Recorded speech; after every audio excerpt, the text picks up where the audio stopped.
Bonjour chers téléspectateurs de Africa View TV. Aujourd'hui, nous avons un invité spécial avec qui nous allons discuter les sujets d'actualité. Notre invité s'appelle le docteur Thomas Kamwende Mukala.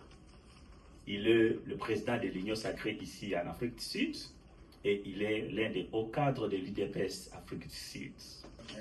Maintenant, nous allons un peu essayer de vous poser des questions sur la révision constitutionnelle, le changement de la Constitution, que vous ayez donné le point de vue de l'Union sacrée Afrique du Sud.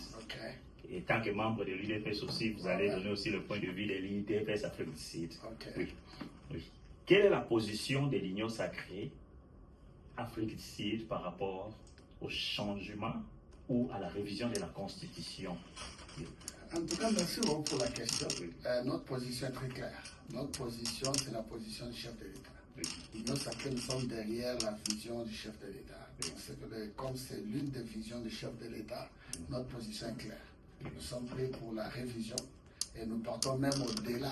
Nous sommes prêts pour le changement de la Constitution. Ok, nous allons passer à la deuxième question. Pourquoi soutenez-vous ces changements de la Constitution? En tout cas, premièrement, c'est un acte patriotique, là, personnellement. Et deuxièmement, parce que je fais confiance à la vision du chef de l'État. C'est lui le garant de la nation. Et il est bien positionné de nous donner de belles informations. Et pourquoi tout, c'est vraiment important que cette constitution soit révisée ou changée. Deuxièmement, parce que moi-même, j'ai expérimenté le faille, les difficultés de cette constitution. Parce que j'ai été candidat, député provincial au Katanga, et j'ai vu pourquoi cette constitution doit vraiment ipso facto être changée. Moi, je suis pour le changement de cette constitution. Il y a beaucoup de choses que nous allons discuter, je vais vous donner même personnellement, pas seulement personnellement, mais des expériences expérimentées moi-même. Ok. Maintenant, vous avez donné votre point de vue que vous êtes pour le changement. Oui. Donc cela veut dire, vous dites oui au changement. Oui. Simplement, mais c'est pourquoi même ce vendredi, nous serons à l'ambassade pour déposer notre moment de soutien au changement de la Constitution de la vision du chef de l'État. Nous, Union sacrée Afrique du Sud. Mais maintenant, la question, on veut savoir, pourquoi soutenez-vous le changement de la Constitution? Pourquoi? Je vais vous donner, j'ai tellement beaucoup de raisons, ça peut nous prendre 2 semaines. En vous donnant toutes les raisons. Je vais vous donner quelques raisons. Premièrement, j'étais candidat chez nous, député. Pour être sénateur, vous avez besoin de 5 députés provinciaux. Et ces 5 députés provinciaux, pour que ces 5 députés provinciaux puissent te voter, il faut leur donner de l'argent. Donc nous nous retrouvons, il y a des gens qui ont de l'argent volé de la République. Ils utilisent cet argent pour gagner des postes. Ça, c'est un. Deuxièmement, il y a des gens qui postulent comme candidat député national, lui-même candidat député provincial. Et s'il gagne, c'est sa femme qui reste comme suppléant. Et s'il gagne au provincial, c'est son fils qui reste. Et lui-même devient ministre mandataire. Après, c'est du pagaille. Ça, je vous donne juste des petits exemples. Je ne parle même pas de beaucoup de points. Là, je vous donne des exemples personnels que moi-même j'ai vécu. Et je me suis dit, je vais me battre, aider le chef de l'État, que nous puissions combattre ce système qui est sous l'ancienne constitution, parce que nous maintenant cette constitution que nous avons, la constitution de Kabila, parce que Kabila lui-même qui a dit ça, c'est ma constitution. Donc nous sommes contre et nous allons changer cette constitution de Joseph Kabila. Parmi ceux qui avaient rejeté la constitution en vigueur, c'est l'Église catholique. D'ailleurs, je considère que c'est ma constitution. En vous écoutant, on sent que vous êtes vraiment partant. Donc, non, le partisan du changement, tout ça, qu'on change la Constitution. Très partant. Déjà, c'est quoi on se mobilise. Déjà, c'est vendredi, nous allons, Pretoria va tomber, l'Afrique va tomber, nous, la diaspora, c'est changement de Constitution. Et en écoutant ce que vous avez dit, c'est comme s'il y a des failles, il y a des pièges dans la Constitution. Beaucoup. Comme le président l'a dit à Kisangani, à au Katanga, et puis je crois qu'à Issiro, son troisième majeur, il a parlé de ça. Mais maintenant, pourquoi le président n'a-t-il pas parlé de ça, ou bien n'a-t-il pas remarqué ces failles, ces erreurs, ou bien ce piège pendant son premier mandat? Il n'a choisi que de vouloir initier le changement de la Constitution, de créer une commission qui va s'asseoir pour essayer un peu de revoir la Constitution, pour changer la Constitution à son deuxième mandat. Pourquoi vous avez attendu, attendu jusqu'au... L'une des qualités du chef de l'État, nous sommes venus avec un chef de l'État très patient. Et c'est quelqu'un qui fait confiance à l'homme. C'est quelqu'un qui donne la chance aux gens. Je pense que durant son premier mandat, déjà, pour faire sortir le gouvernement, ça nous a pris plus de 6 mois, 8 mois. Alors à cause de tout ça, parce que mais au Sénégal, le président est élu aujourd'hui, 2 semaines ou 1 mois après, si je ne me trompe pas, le gouvernement est sorti. À cause de tous ces blocages, des failles, des difficultés qu'il a expérimenté durant son premier mandat, c'est alors qu'il s'est dit, en tout cas, ça c'est les cadeaux qu'il doit laisser à la République démocratique du Congo, de restaurer tout. Parce que nous, notre mandat, nous en tant qu'UDPS, notre mandat c'est restaurer le Congo, retourner le Congo dans de bonnes marches. Alors cette constitution à la Kabylie, en tout cas c'était une constitution bien taillée pour détruire ce pays. C'est pourquoi il a essayé, c'est quelqu'un de très patient. Alors quand il a remarqué que non, on ne peut pas continuer comme ça, le plus beau cadeau qu'il peut laisser à notre population, on doit vraiment changer cette constitution. Ok. Le changement de la Constitution n'est-il pas un prétexte que vous poussez pour chercher à créer ou à trouver l'opportunité pour une troisième alternative? Nous, on n'a même pas besoin de ça. Nous avons gagné aux élections à plus de 70%. Nous avons la population derrière nous. Pourquoi les gens de l'opposition ont peur? Mais si la population décidait d'accorder, nous partons au référendum et nous changeons, et la population décide de changer cette constitution, qui sommes-nous pour bloquer ça? Pourquoi les gens de l'opposition ont peur? Alors, on va faire un référendum, laisser la population prendre la décision. S'ils sont bon, ils peuvent nous traiter le chef de l'État de tout le monde. Retournons au peuple. Mais en écoutant, je crois que c'est hier, en écoutant votre allié potentiel, bien votre éminent allié, le président de l'Union sacrée, lui, le président de l'INC, lui n'a pas parlé, dans ce dire, n'a pas parlé de la révision, du changement de la Constitution. Lui a beaucoup plus parlé de la révision constitutionnelle au lieu du changement de la Constitution. Il a raison. Que pensez-vous de ces dires? Non, ces dires, c'est la même déclaration que le chef de l'État a dit. Le chef a dit nous devons raisonner sur cette Constitution et mettre une commission en place. Et on ne peut pas nous bloquer à raisonner. Alors c'est dans ces raisonnements, si le peuple décidait de changer la Constitution, nous le peuple, nous on a déjà décidé de changer la Constitution. Alors eux, on doit suivre les étapes, comme nous sommes l'UDPS, nous respectons les textes. Le respect des textes, c'est dans notre sang. Donc la Constitution prévoit toutes ces étapes que nous sommes en train de prendre. Bon, en parlant de cette commission multidisciplinaire, correct. Qui va rassembler les forces politiques et les forces vives, la question que moi je vais vous poser, mais maintenant, il y a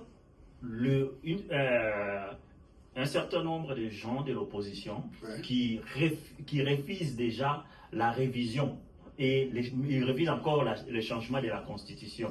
Mais maintenant, quel sera le sort de ces gens-là? Parce qu'ils n'auront pas de représentants ou de délégués dans cette commission multidisciplinaire. Comme vous le savez, c'est la démocratie. Les gens, ils sont libres de dire oui ou non. Mais nous, la porte est ouverte. Le chef l'a dit, la porte sera ouverte à tout le monde. Même notre allié, le président de l'Assemblée, Vital Kamerhe l'a dit, la porte sera ouverte à tout le monde. Nous allons inviter tout le monde, y compris l'opposition. Nous, on est différents de l'ancien régime. Nous sommes un régime de démocrates. Nous ouvrons la porte à tout le monde. Mais il y a des gens qui sont haineux, il y a des gens qui cherchent des intérêts personnels. S'ils refusent, ils refusent. Mais nous, le train sera en marche. Et crois-moi, déjà, il y a Denis Sanga, il est de leur équipe, il a dit qu'il est prêt de faire partie de cette commission. Croyez-moi, beaucoup vont entrer. Parce que cette constitution, nous allons la tailler selon les réalités de notre pays. Pas une constitution qui a été faite avec des kalachnikovs, avec des armes, avec des rebelles, avec des étrangers. En tout cas, qu'ils le veulent ou pas, les trains en marche. Cette constitution sera... Vous parlez même de modification. On va modifier, changer ça. Nous commençons une nouvelle république. Là, c'est un acquis. Là, il n'y a rien qui peut nous bloquer. Mais maintenant, en vous écoutant, vous êtes partisan du changement. Correct. Comme vous êtes partisan du changement, est-ce que la Constitution prévoit le changement de la Constitution? Parce qu'en suivant à France 24, j'ai suivi le monsieur ici, Sessanga, j'ai suivi aussi le porte-parole de la Mouka. Ouais. Lui, il dit la Constitution n'a pas prévu le changement de la Constitution. Il doit lire cette Constitution. C'est impossible. Toutes les constitutions du monde prévoient le voie et moyens si on peut arriver là-bas. Là, on part au... Ma question est si on part au référendum. On part au référendum pour faire quoi? C'est pour voir si on peut changer la Constitution. Alors, la même Constitution pourvoit la voie du référendum. Donc, ils ne lisent pas la Constitution. Toutes les voies possibles sur la modification de la Constitution pourvoit. Et la Constitution pourvoit aussi le voies et moyens si on veut arriver à changer la Constitution. Ce n'est pas un référendum. Nous allons retourner au peuple. Ils ont peur de retourner au peuple parce qu'ils ont position à péter. Nous, on avait dit, dès que nous aurons le pouvoir, il n'y aura pas d'opposition en RDC. C'est le problème que nous avons maintenant. Il n'y a pas, ils n'ont pas d'Amas, ils n'ont pas, la population est derrière nous, Union sacrée en général, et UDPS en particulier. Donc nous allons retourner au peuple primaire. C'est le peuple qui va décider. Si le peuple décide de changer la Constitution, si le peuple décide que le chef de l'État retourne et que change, qu'est-ce que le chef va dire? Rien du tout. C'est nous qui l'ont mis au pouvoir. Et si on décide qu'il reste, il va rester. Okay. Mais maintenant, votre allié de tous les temps, pendant la lutte dans l'opposition, que vous avez combattu avec lui pour qu'il y ait la démocratie, aujourd'hui s'est levé comme votre ennemi, l'Église catholique. Il avait combattu cette constitution, la publication de cette constitution vers les années 2005. Il est encore là, il s'est levé contre votre ennemi pour combattre la révision ou les changements de cette constitution. Il faut corriger, ce n'est pas l'Église catholique. Comment? C'est pas l'Église catholique. Parlons des Senko. J'ai des catholiques, j'ai des messieurs l'abbé, j'ai des prêtres qui sont prêts, qui sont pour le changement. Ce n'est même pas la Senko. Non, non, non, vous ne devez pas généraliser, pas la Senko. Allez dire tout droit au bout. Donnez-nous les noms. Ah, voilà, voilà, là, vous avez raison. Choli est contre. Oui, c'est une posture démocratique. Il a raison d'être contre. Mais maintenant, il se prépare pour vous barrer la route. Qui peut barrer la route à l'UDPS? Qui peut barrer la route à Union sacrée? Qui? Parce que beaucoup d'opposants, oui, se disent, nous allons utiliser la... Il faut ajouter beaucoup d'opposants et APT. Moi, je suis journaliste, je ne sais pas de votre cas. Oui, c'est à vous d'ajouter là.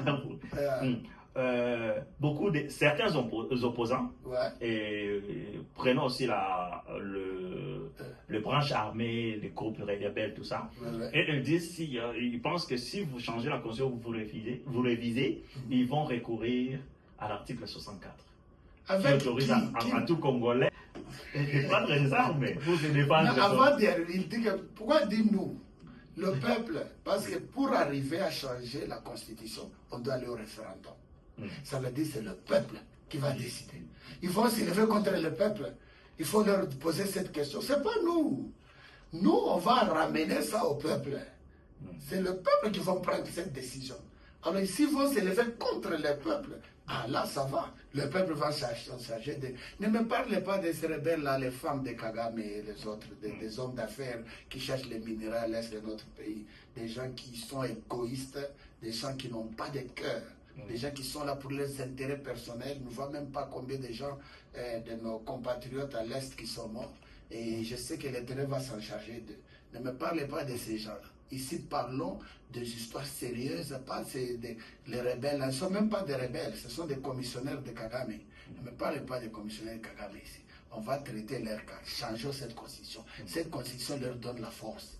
Cette constitution parle des minorités. On n'a pas de minorités au Congo. On comprend déjà, ça c'était une bombe à retardement qu'ils sont en train d'attaquer. En tout cas, très chers journalistes, il n'y a rien qui va nous... Le train est déjà en marche. Au Congo, on n'a plus d'opposition. Pas qu'il n'est là-bas. Je peux poser une question. Ouais. Qu'est-ce qui prouve que vous avez le peuple derrière vous? On a fait 73%. Faire 73%, c'est le peuple qui a voté. Oui, le peuple avait voté. Ouais. Mais qu'est-ce qui prouve que dans la révision ou les changements de la Constitution, le peuple vous accompagne? Parce que ce peuple-là est entré, est informé. Le peuple n'a pas de routes, le peuple n'a pas des écoles. Tous les problèmes que vous avez fait. Non, le peuple congolais, pour la première fois dans l'histoire de la République démocratique du Congo, le peuple a reçu ce qu'ils n'ont jamais reçu. Dans la période de notre mandat du chef de l'État, Félix Antoine Tshisekedi Tshilombo. Nous, on n'a pas peur d'aller au peuple. Pourquoi ils ont peur? Retournons au peuple. Mais nous, on est prêts. Mais le problème que les gens se posent, oui, c'est que vous voulez changer la Constitution. Ouais. Bon, en disant qu'il y a des pièges, ouais, il y a des failles, ouais, mais on vous a laissé le 5 ans. Ouais. Vous n'avez pas produit les résultats escomptés. Les résultats escomptés. Parce que quand vous avez promis, vous allez faire du Congo l'Allemagne d'Afrique. Ouais. Mais jusqu'à aujourd'hui, ne même pas le Rwanda d'Afrique. Mais c'est ce que je dis. Même comme le Rwanda, c'est comme si vous comparez un quartier, oui, oui, avec un pays. Le Rwanda, au Congo, c'est un quartier. Il ne faut jamais comparer le Rwanda avec le Congo. Le Rwanda, c'est un quartier. C'est facile à gérer un quartier. Et puis, c'est géré par un dictateur.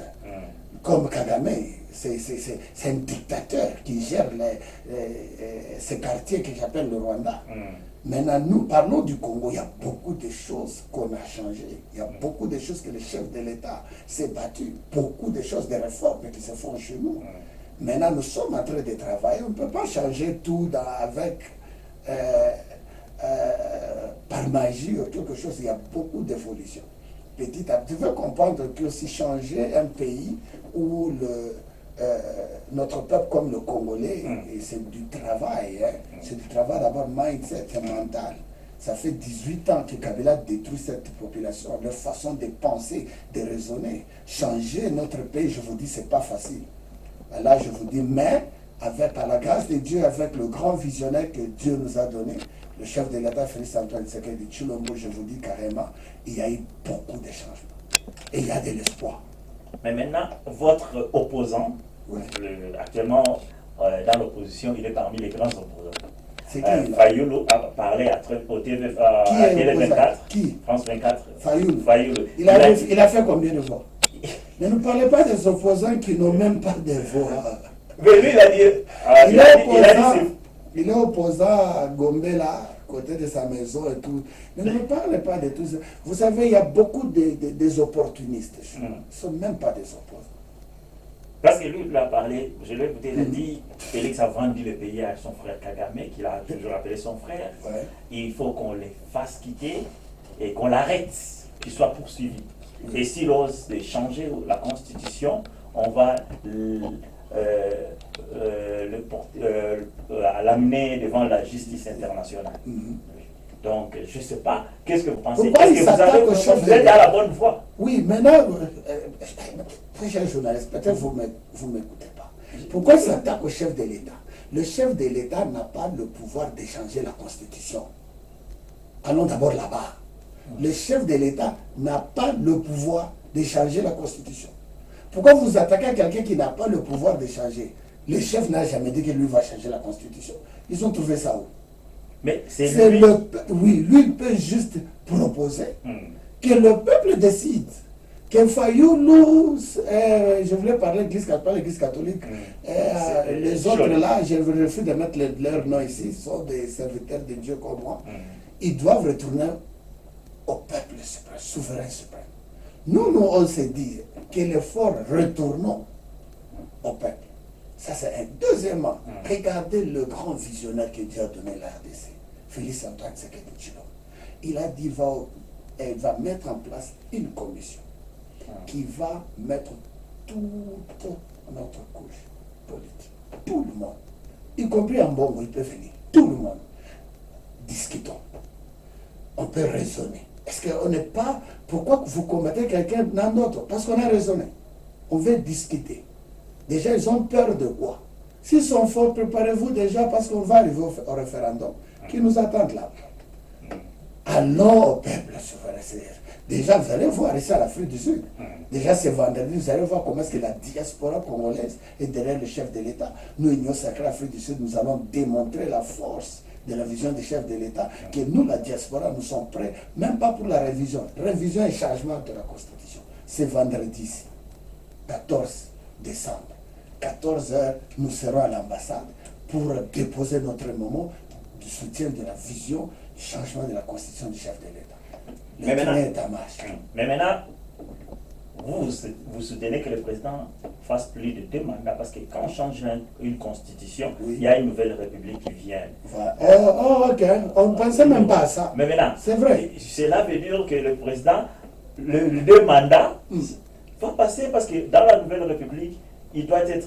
il a la possibilité de postuler comme un nouveau candidat. C'est là où nous, c'est le peuple. Nous, c'est le peuple. Si les peuples disent que le chef de l'État, on lui donne encore confiance, il peut continuer. Qui sommes-nous pour dire non au peuple? Le souverain primaire, c'est le peuple. Si le peuple décide... Ce n'est pas un prétexte pour vous, de l'Union Sacrée, de vous cacher derrière le peuple pour vos intérêts personnels. Non, nous sommes des démocrates. Nous, c'est la démocratie. Si le peuple décide... Oui, parce qu'en regardant votre gestion, il y a eu des détournements des deniers publics, il y a eu ce qu'on dit l'impunité. Vous n'avez pas sanctionné certaines personnes qui ont sanctionné beaucoup. Par comme tel. C'est le média. Vous savez, avec notre gouvernement, c'est parce qu'il y a la liberté d'expression. Le média est libéré. C'était très pire de l'autre gouvernement. Parce que là, on volait des milliards. Mais nous, c'est parce qu'il y a le média. Donc on dit que, oh, quelqu'un a volé. Il a volé. Quand on répète quelque chose de la population et mange cette mauvaise information, c'est pas ça. Tout le monde, beaucoup de gens qui ont été, qui ont détourné l'argent de l'État, soyez rassurés, ils sont poursuivis. Nous suivons l'étape de la loi. Laissez la loi faire le travail. Supposons que vous arrivez à votre objectif de changer la Constitution. Êtes-vous sûr et certain que vous allez offrir au peuple congolais ce qu'il attend de vous, ou bien ce qu'il attendait de vous, parce que vous n'avez pas arrivé à le faire pendant on continue, non, c'est pas la Constitution qui nous empêche. Non. Nous sommes en train de retourner la RDC dans le droit chemin. C'est l'une des visions de notre parti politique et du chef de l'État. Notre travail, c'est retourner le pays dans le rail. Parmi les visions de l'économie, l'électricité, l'eau et le changement de la Constitution. Donc ça fait partie de la vision. On l'avait dit. Notre fixe, notre papa, Étienne Tshisekedi l'avait dit, le jour que l'IDP sera au pouvoir, nous allons changer cette constitution. Nous allons nous battre que cette constitution, Kabila l'a dit clairement, ça c'est ma constitution à moi. Bon, nous vous avons écouté concernant cette constitution. Mais maintenant,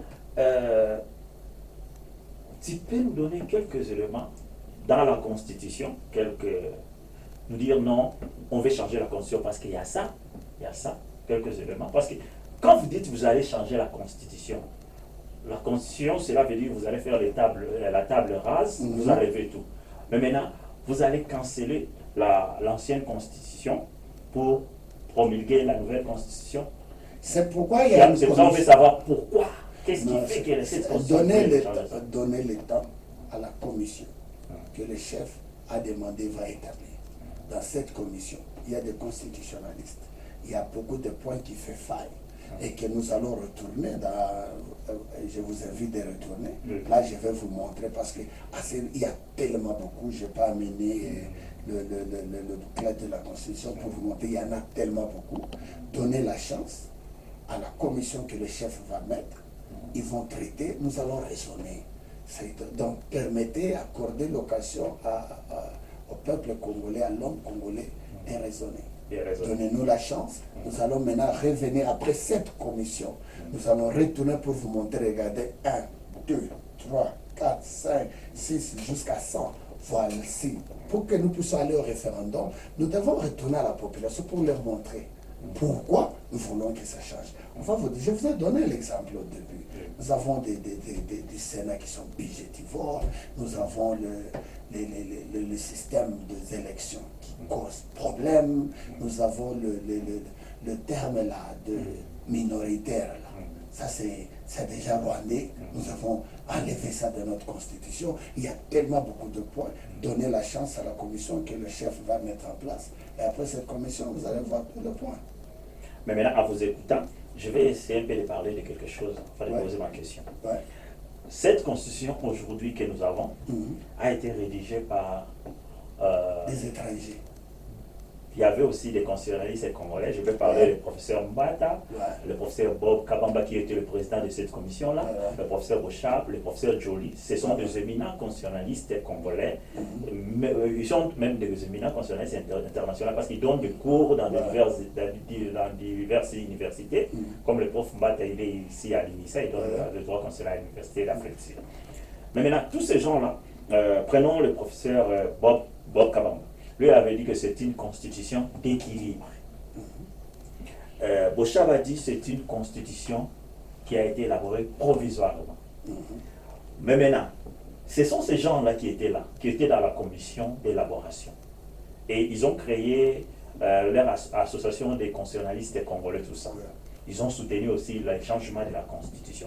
Mais maintenant, est-ce que ces gens-là, parce que les sociologues, les philosophes peuvent apporter leur point de vue, mais les gens qui maîtrisent l'élaboration propre de la Constitution, qui maîtrisent les règles ou les principes constitutionnels, ce sont eux qui vont faire le toilettage. Maintenant, vous pensez que ces gens-là vont nous faire un travail de qualité parce que c'est eux qui nous ont qui ont élaboré l'ancienne Constitution. Dans la nouvelle Constitution que vous avez. C'est toujours eux qui vont élaborer la nouvelle. On aura besoin de leur expertise. Bien sûr, nos compatriotes, ils seront là avec de nouveaux compatriotes qui maîtrisent la chose. Oui. Pourquoi pas? Donc, vous devez comprendre que la période qu'ils avaient rédigé la constitution kabyliste, dans quel contexte? Les pays étaient dans quel contexte?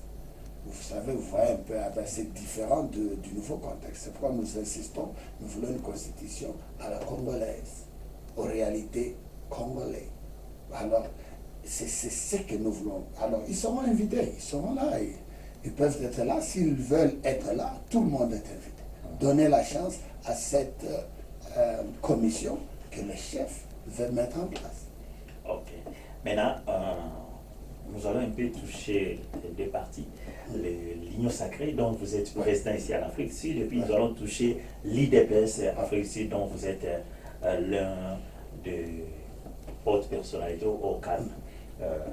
Maintenant, comment est la santé de l'Union sacrée en Afrique du Sud? Parce que l'Union sacrée en Afrique du Sud, c'est l'une de l'union sacrée la plus forte de toutes je peux dire, dans tous les pays de la diaspora. Nous sommes parmi bien structurés, très forts, qui continuent à nous battre, suivant la vision du chef de l'État. Comme preuve, comme je vous ai dit, ce vendredi, nous démarrons déjà une série de campagnes, de déplacements. Nous serons à Pretoria ce vendredi, nous serons à Durban, nous serons à Cape Town. Nous allons véhiculer la vision du chef de l'État. À l'Afrique du Sud, de l'Union sacrée, on est très fort, plus qu'avant même. On est très fort. Parce que j'ai vu votre vidéo, là où vous parlez des 200 polos pour la journée, pour ce vendredi ici, 200 polos. Ça ici, voir ça, j'ai vu la vidéo, on va voir si le 200 polos, mais maintenant, c'est l'Union sacrée ou bien c'est toi? On fait ça ou pas? C'est toi qui finance? C'est parti ou c'est toi qui te porte garde? Non, j'ai la passion de mon président. Et je sais que chaque chef a besoin des généraux, des gens qui peuvent véhiculer sa vision. Le chef donne une vision, il cherche des gens qui peut prendre la vision du chef et en anglais dit run with it. Alors personnellement, j'ai pris l'engagement de financer toute la vision possible du chef de l'État ici en Afrique du Sud. J'ai pris l'engagement d'être le premier financier de tout ce que le chef de tout ce qui est Union Sacrée en Afrique du Sud. Je finance comme je l'ai fait toujours. Vous étiez là quand on a réuni les gens à Hilton, 5 étoiles, plus de 500 Congolais pour la première fois dans l'histoire de la diaspora. Ça ne s'est jamais fait. J'ai financé seul. En tout cas, je peux dire à 90%. Je ne l'ai fait pas une fois, je l'ai fait encore pour la deuxième fois. Alors, je suis prêt à soutenir la vision du chef de l'État. C'est une bénédiction d'avoir un chef comme lui. Alors, si les gens cherchent toujours à avoir l'argent, on doit leur envoyer l'argent pour faire quelque chose. Je pense que quand vous aimez quelqu'un, donner ne devient plus un problème. J'aime beaucoup mon président et j'ai besoin de voir le peuple congolais changer. Et je dois le soutenir avec le peu de moyens que Dieu nous a donné. Mais maintenant, l'IDPS, parce qu'actuellement, vraiment, s'il faut dire, on ne sent pas l'IDPS. Donc vous êtes un des curés de haut cadre. On ne sent pas l'IDPS Afrique du Sud. Je me suis posé dernièrement la question, j'ai dit, est-ce que l'IDPS a été avalé par l'Union Sacrée? L'IDPS ne fonctionne plus, il y a seulement l'Union Sacrée ici. Non, mais je suis IDPS. Oui, mais on ne sent pas. Je suis IDPS. On ne sent pas ça, on sent plus l'Union Sacrée. C'est vrai, ça je ne sais pas répondre, mais tout ce que moi je sais, que l'Union Sacrée, il y a UDPS dans l'Union Sacrée. Nous avons beaucoup de cadres de l'UDPS dans l'Union Sacrée. Nous travaillons en bonne et due forme avec la Ligue des Jeunes. Nous travaillons en bonne et due forme avec quelques sectionnaires du parti. Il y a beaucoup de gens qui soutiennent, parce que tout le monde qui soutient la vision. L'Union Sacrée, c'est le chef de l'État. Le chef de l'État, c'est l'UDPS. Alors les gens n'arrivent pas à comprendre ça. L'Union Sacrée, c'est la vision du chef de l'État. Le chef d'État, c'est l'IDPS. Quand vous voyez l'Union Sacrée, c'est l'IDPS. Okay. La question qui m'intéresse aussi, c'est la crise des dédoublements au niveau de l'IDPS en tête, au secrétariat général ou bien de leadership de l'IDPS en tant que parti. Là, on a un problème de deux secrétaires. Les secrétaires, il y a le secrétaire général Kabouya, il y a le Déo Biziou, tous ces gens-là. Mais on ne sait pas, vous êtes là, vous êtes sous quelle hiérarchie, quel ordre? Parce que vous, étant que. Parce que c'est la direction générale de l'IDPS qui influence l'Union Sacrée. Cela veut dire que vous êtes en connexion avec eux. Oui, certainement, très bien. Très bien. Jusque-là, jusqu'à preuve du contraire, officiellement, c'est le CG Kabouya qui représente les partis, qui représente les partis à l'Union Sacrée. Même quand vous voyez dans nos affiches de l'Union Sacrée, il y a le CG Kabouya qui est là. Jusqu'à preuve du contraire, l'UDPS n'a qu'un seul secrétaire général, qui est AK47, Augustin Kabouya Monaboute, que je salue en passant. CG, continue à vous battre. Vous avez notre soutien de l'Union Sacrée Afrique du Sud. On est derrière vous, on est derrière votre vision. CG Kabouya, vous avez notre soutien. L'Afrique du Sud est derrière vous, l'Union Sacrée Afrique du Sud. Aussi longtemps le chef a confiance à vous, vous avez notre confiance. Mais maintenant, vous avez un mot à adresser aux membres de l'Union Sacrée Afrique du Sud. Si vous en avez, vous pouvez les adresser. Merci beaucoup. Pour l'événement de vendredi. Ce vendredi, nous allons démontrer au monde que la diaspora Afrique du Sud reste la diaspora la plus forte derrière la vision du chef de l'État. Ce vendredi, 14h, nous serons à l'ambassade. L'ambassadeur nous attend, il va nous recevoir. Nous allons déposer notre moment parce que c'est l'ambassade qui représente notre pays, ici en Afrique du Sud. Nous serons à l'ambassade, venez nombreux. Nous allons déposer notre moment, montrer au monde, montrer au chef de l'État que l'Afrique du Sud est derrière vous. Nous sommes derrière le chef de l'État, derrière le changement de la Constitution. Nous sommes prêts pour soutenir le chef de l'État. C'est vendredi, venez nombreux, Force du Progrès, MLC, tous les partis politiques, société civile, venez, nous allons faire comme on a fait avant. Ils ont plein à craquer. Donc Pretoria va tomber ce vendredi. Les uniformes sont là, les affiches sont là, les drapeaux sont là. Nous allons démontrer au monde qu'il n'y a aucune diaspora plus forte que l'Afrique du Sud. Voilà. Merci, chers téléspectateurs. On a eu notre interview avec le docteur Thomas Moukala, qui est le président de l'Union Sacrée Afrique Sud. Nous venons de finir notre interview. Nous vous remercions beaucoup. Nous remercions aussi le docteur Thomas pour son temps qu'il a disposé pour nous recevoir. Merci beaucoup. Nous vous remercions.